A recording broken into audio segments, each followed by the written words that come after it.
It is 3 in the morning somewhere in the Pacific Ocean. On the flight deck of a nuclear-powered aircraft carrier, a jet accelerates from 0 to 165 miles per hour in 2 seconds and disappears into the dark. The crew that made it happen is already resetting, moving fast, moving silent, coordinating in a space so loud that spoken language is useless. From the outside, from any photograph or documentary clip, the story looks simple. The carrier is a platform for aircraft. The aircraft are the point. The deck is where it all happens. That assumption is wrong.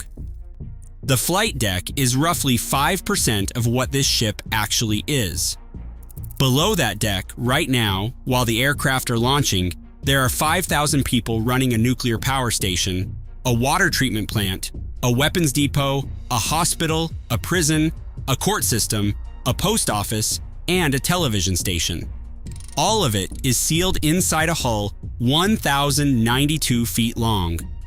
The carrier that most people picture as a weapons platform is simultaneously one of the most complex engineering environments ever built and operated continuously by human beings. The flight deck is what the camera shows. Everything else is what makes the flight deck possible. Start at the top because the flight deck itself is more complicated than it looks. Every person on that deck wears a specific color jersey. Yellow controls aircraft movement. Green runs the catapults and arresting gear. Purple handles fuel. Red handles weapons and firefighting. Blue moves aircraft by hand. White covers safety and medical. Brown is the plane captains, the crew members personally responsible for each individual aircraft. In the noise and darkness of a night operation, these colors are not branding. They are the entire communication system. Two people in different colors crossing into each other's zone without coordination is how accidents happen on a surface that is simultaneously a runway, a weapons platform, and a maintenance floor moving at 30 miles per hour through open ocean. The catapult system is where the physics become extreme.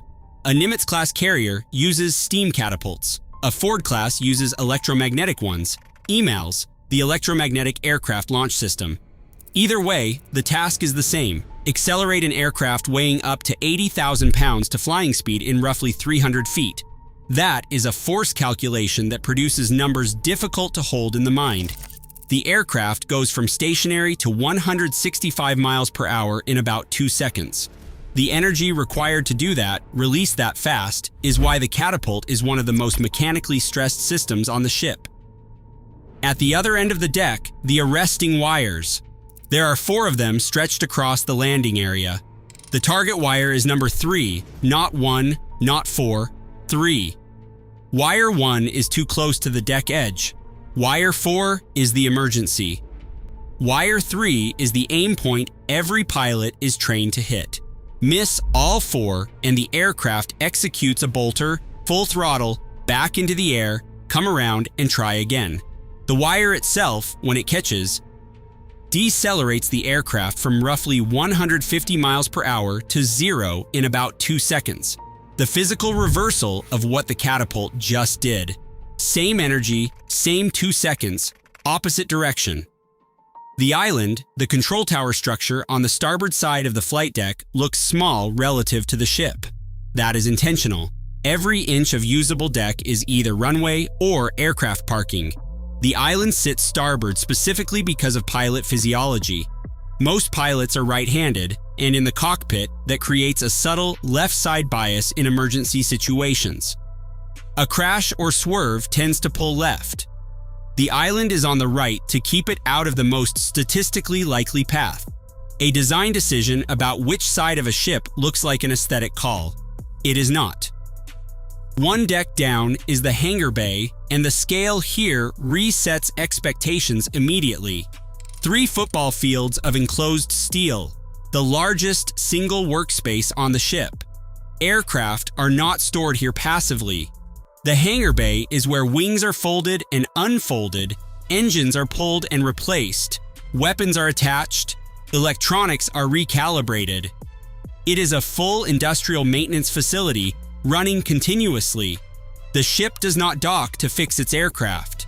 The ship fixes its aircraft while moving. The hangar bay is divided into sections by fire curtains, thick steel barriers that descend to contain a fire to one zone. The reason they exist is not abstract. A fire in the hangar bay, unconstrained, can destroy the entire air wing in less time than it takes to respond to it. The ship carries aircraft worth hundreds of millions of dollars each. The curtains are not a precaution. They are the difference between a serious incident and a mission-ending catastrophe. The aircraft elevators that move jets between the hangar and the flight deck do not run through the center of the ship. They are mounted on the sides, the deck edge. The reason is structural. Running an elevator shaft through the center of a warship creates a weakness in the hull at exactly the point the hull needs to be strongest. So, the elevators hang at the edge. The consequence is that a mechanical failure during transfer does not drop an aircraft one deck down into the hangar. It drops it into the ocean. That trade-off, hull integrity over aircraft recovery, is the correct engineering choice. It is also the kind of choice that clarifies what the designers were actually optimizing for. Several decks down from the hangar is where the ship stops looking like a military vessel and starts looking like a small municipality. The gallery deck holds the admiral's spaces and the air wing planning rooms. Missions are not planned on the flight deck. They are planned here, hours before the aircraft move. Below that is the main deck, which the crew calls the boulevard, a passageway running nearly the full length of the ship connecting every department. Walk it from bow to stern and past the post office, the print shop, the barber shop, the television studio that broadcasts live programming to crew quarters, the legal office, the brig, the courtroom. A carrier at sea has the legal authority to conduct a full court-martial. It has the medical facilities to perform surgery. It has the communications infrastructure to reach anywhere on Earth. It is not self-sufficient because that is impressive. It is self-sufficient because it has to be. The nearest alternative is hundreds of miles of open ocean. And then, 4 decks further down, is the reason any of it functions. 2 A4W nuclear reactors, each one powering roughly half the ship. Together, they generate enough electricity to supply a city of 100,000 homes.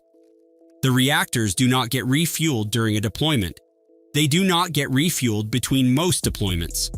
The service life of the nuclear fuel in a Nimitz-class carrier is estimated to outlast the useful structural life of the hull itself.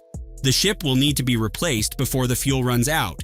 That is the engineering baseline the entire vessel is built on top of. Here is what most people assume is the vulnerability: the reactors.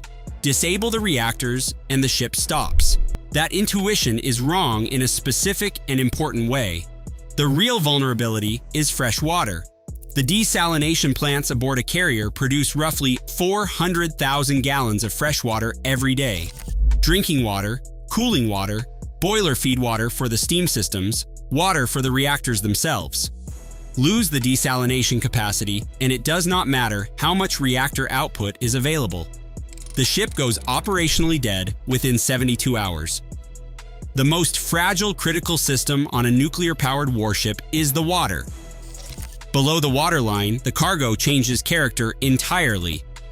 3 million gallons of aviation fuel sit in tanks that are deliberately positioned low in the hull and surrounded by seawater. The water is not incidental. It is insulation, thermal and structural, between the fuel and any external blast or fire. The fuel tanks are part of the ship's passive defense system. The ammunition magazines are deeper still. Bombs, missiles, and gun ammunition ride dedicated elevator systems that run directly from the magazines up to the flight deck. These elevator paths are the single most sensitive mechanical link on the ship. A failure in the ordnance elevator system during active flight operations does not just delay a mission, it grounds it. Below that, refrigerated compartments hold 90 days of provisions for 5,000 people. The logistics of feeding a carrier crew while at sea rival a mid-sized hotel chain. The difference is that a hotel can take a delivery. The carrier calculates its provision load before it leaves port and runs the math on every meal for 3 months. And then there are the void spaces. These are chambers built into the hull that contain nothing, deliberately. Empty compartments, sealed, distributed throughout the lower sections of the ship. They exist because of what happens when the hull is damaged. After a hit, damage control crews are trained to flood specific void spaces with seawater. From the outside, from any intuitive reading of the situation, this looks like exactly the wrong response. The ship is taking on water. The crew is adding more water. The behavior appears to be accelerating the sinking. It is not. The flooding is controlled. The goal is to counteract the list, the sideways lean, created by asymmetric flooding in the damaged sections. A carrier that lists loses its flight deck angle.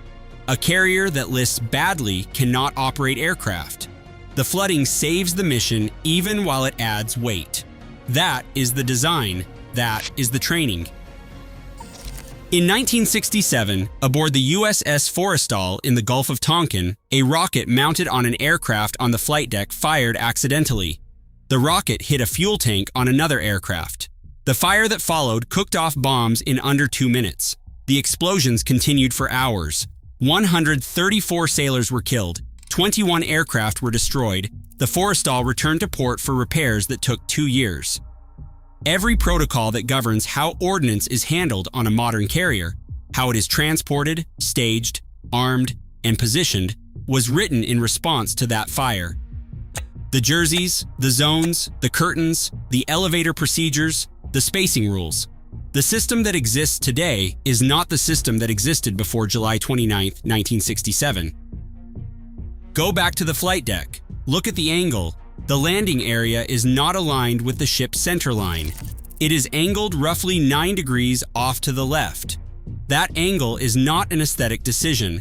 It is not an accident of hull geometry. The angle exists so that a bolter, an aircraft that misses all 4 wires, flies off the angled deck over open water instead of into the parked aircraft waiting at the bow. One design choice eliminates an entire category of catastrophic collision. The angle has been on carrier flight decks since the 1950s. Most people who have seen 1,000 photographs of carriers have never consciously registered what it means. The carrier cannot defend itself. That is not a limitation of the design. It is the design. The carrier is surrounded at all times by a strike group, destroyers, cruisers, submarines, supply ships, whose primary function is to protect it. The carrier's job is to project air power. The strike group's job is to keep the carrier alive long enough to do it. Strip away the strike group, and the $13 billion ship becomes one of the most expensive targets in the world. The Ford-class carriers introduced emails, electromagnetic catapults meant to replace steam. The system was delivered years behind schedule. It still experiences failure rates higher than the steam system it replaced. The most technologically advanced warship ever built is having reliability problems with its most important single mechanical system. That is not a scandal. It is engineering. The most consequential systems are always the hardest ones to get right. The carrier is not a warship that happens to carry a city. It is a city that happens to carry a warship. Every reactor, every desalination plant, every refrigerated hold, every void space, every color-coded jersey exists to put aircraft over a target and keep them there. The flight deck is the output. Everything else is the machine that produces it. Every system on that ship, the reactors, the magazines, the void spaces, the elevator geometry, the fire curtains, was shaped by one specific threat that naval engineers identified in the final months of World War II. A threat that changed everything about how carriers are built, where their fuel is stored, how their crews are trained to respond when the hull is breached. It is not the threat most people would name, and it has never stopped being the thing every carrier designer builds against first.